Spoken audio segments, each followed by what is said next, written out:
Hello friend, আজকে আমি বানাতে চলেছি বটবটির বাটা। তো এই যে আমি নিয়েছি বটবটি, এখন আমি বটবটিটা কেটে নিচ্ছি।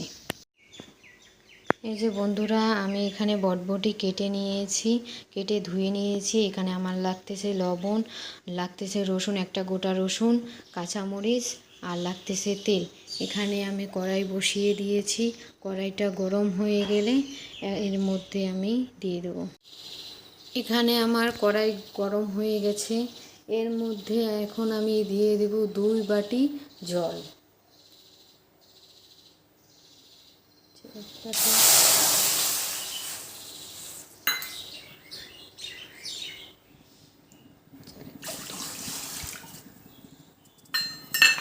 জলটা গরম হলে বটবটি এর মধ্যে দিয়ে দেব।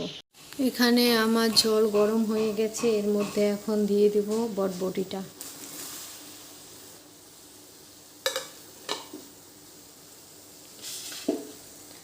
তারপরে দিয়ে দেব লবণ, রসুন আর কাঁচামরিচটা। এখন ভালোভাবে সিদ্ধ হয়ে নেবে। ঢাকা দিয়ে দেব। এখন আমি এখানে নাড়া দিয়ে দেব। এর মধ্যে এখন সরষের তেল একটু দিতে হবে, না হলে কড়াইয়ের মধ্যে লেগে যাবে। এখন আমি নামিয়ে নেব। নিয়েছি কড়াই থেকে, এখন আমি শিলনোড়াতে বেটে নেব।